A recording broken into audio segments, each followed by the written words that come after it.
The year 2023 marked a turning point in China. A wave of protests, known as the White Paper movement, swept across the nation. This movement, sparked by the government's stringent zero-COVID policy, quickly evolved into something more profound. It became a cry for freedom, transparency, and accountability from the ruling Chinese Communist Party, or CCP. The movement drew parallels to the Tiananmen Square protests of 1989, signaling a resurgence of public dissent on a scale rarely witnessed in recent decades. These protests were not isolated incidents. They were a manifestation of deep-seated frustration and anger that had been brewing for years. The Chinese people had grown increasingly disillusioned with the CCP's authoritarian rule. The once lauded economic prosperity was becoming increasingly out of reach for many. Social inequality was widening, and corruption continued to plague the system. The White Paper movement, with its simple yet powerful symbol of blank sheets of paper, became a focal point for this discontent. It unified citizens from all walks of life, united in their desire for change. The blank sheets represented the silencing of voices, the suppression of truth, and the CCP's tight grip on information. The movement quickly gained momentum, spreading like wildfire across university campuses and social media platforms. The CCP's zero-COVID policy, while initially lauded for its effectiveness in containing the virus, ultimately proved to be a catalyst for widespread discontent. Years of stringent lockdowns, mass testing, and draconian restrictions took a heavy toll on the Chinese people. The economic fallout was significant, with businesses forced to shut down, livelihoods destroyed, and unemployment soaring. But it was the human cost of the policy that truly ignited the flames of protest. The relentless lockdowns led to widespread mental health issues, restricted access to healthcare, and a pervasive sense of isolation and despair. The tragic fire in Urumqi, Xinjiang province, in November 2022 proved to be a tipping point. The deaths of residents trapped in their apartments due to lockdown measures sparked outrage and grief across the nation. The incident exposed the brutal reality of the zero-COVID policy, a policy that seemed more concerned with maintaining control than protecting its citizens. The Urumqi fire became a symbol of the CCP's disregard for human life and its willingness to prioritize political expediency over the well-being of its people. Faced with mounting criticism and escalating protests, the CCP resorted to its familiar tactics of repression and censorship. Security forces were deployed to quell demonstrations, often using excessive force against unarmed civilians. Thousands were arrested, detained, and subjected to intimidation and abuse for daring to express dissent. The CCP's vast surveillance apparatus was utilized to track down and punish those who participated in or supported the protests. Social media platforms, flooded with images and videos of the protests, were swiftly censored. The CCP employed sophisticated censorship technologies to scrub any mention of the White Paper movement or criticism of the government. State-controlled media outlets were instructed to downplay the scale of the protests and portray them as the work of foreign agitators or a small group of disaffected individuals. However, the CCP's efforts to control the narrative were increasingly challenged by the digital age. Information flowed rapidly through encrypted messaging apps and virtual private networks, bypassing the Great Firewall of China.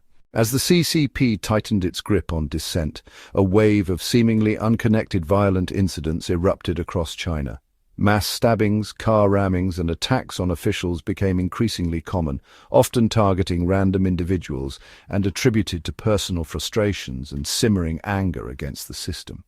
These incidents, while shocking, were not entirely surprising in a society where peaceful avenues for expressing dissent were systematically blocked. The CCP's strict gun control laws meant that citizens resorted to whatever means available to express their rage and despair.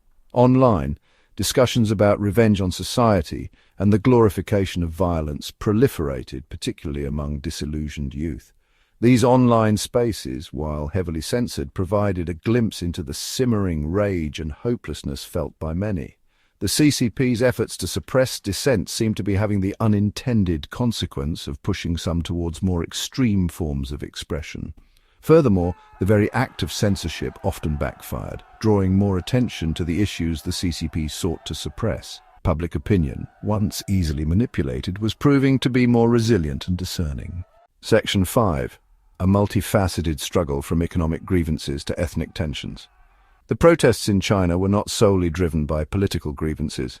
Economic hardship played a significant role in fueling public anger and discontent. While China's economy had experienced rapid growth for decades, the benefits of this growth were not evenly distributed. Millions of Chinese citizens, particularly in rural areas, continued to struggle with poverty, lack of access to healthcare and education, and limited opportunities for economic advancement. Labor rights remained a major concern, with workers facing exploitation, unpaid wages, and unsafe working conditions. Land confiscation, often carried out with little to no compensation, fueled resentment and anger among farmers. Ethnic minorities such as Tibetans, Uyghurs, and Mongolians faced an added layer of oppression. Their cultures, languages, and religions were systematically suppressed, and they were subjected to discriminatory policies and practices. Section 6. The Power of Pushback Concessions 1 and the Unwavering Spirit of Resistance. Despite the CCP's relentless crackdown on dissent, the protests did yield some concessions. The most significant victory was the eventual scrapping of the zero-COVID policy in late 2022. While the CCP attempted to frame this as a sign of its responsiveness to the needs of the people, it was clear that the protests played a significant role in forcing the government's hand. The protests also demonstrated the power of collective action and the unwavering spirit of resistance among the Chinese people. Despite facing intimidation, surveillance, and the threat of imprisonment, citizens continued to speak out, demanding their rights and holding the CCP accountable. The White Paper movement, while seemingly crushed by the CCP's crackdown, had a lasting impact. It shattered the illusion of unquestioned authority and revealed the fragility of the CCP's grip on power. The movement also inspired a new generation of activists, both within China and abroad. Section 7. Long reach of repression, transnational censorship, and the San Francisco incident. The CCP's efforts to silence dissent were not confined to its borders. The regime increasingly resorted to transnational repression, targeting critics and dissidents abroad. The incident in San Francisco during Xi Jinping's visit in November 2024 provided a stark example of this disturbing trend. Pro-CCP activists, allegedly with the support of Chinese diplomatic missions, launched a coordinated attack on anti-Xi protesters. These activists tore down banners, assaulted demonstrators, and attempted to silence those critical of the CCP. Evidence emerged suggesting that Chinese consulates in the United States had incentivized pro-CCP participation, providing financial support and logistical assistance.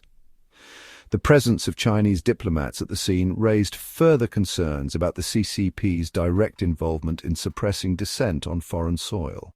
The San Francisco incident sent shockwaves through the Chinese diaspora and raised alarm bells among Western governments. Section 8. The Future Uncertain. A Nation on Edge and the CCP's Grip on Power. The protests and the CCP's response signaled a critical juncture in China's trajectory. The nation stood on edge, grappling with deep-seated societal issues, and a government determined to maintain its grip on power at all costs. The CCP's reliance on repression and censorship had created a climate of fear and uncertainty, stifling innovation and creativity. The economic challenges, exacerbated by the zero-COVID policy and global economic headwinds, showed no signs of abating. The growing gap between rich and poor, coupled with limited opportunities for social mobility, threatened to further destabilize society. The CCP faced a dilemma. Continuing down the path of repression risked further alienating the population and fueling greater unrest. However, embracing meaningful reforms would require relinquishing some control and acknowledging the legitimacy of public grievances.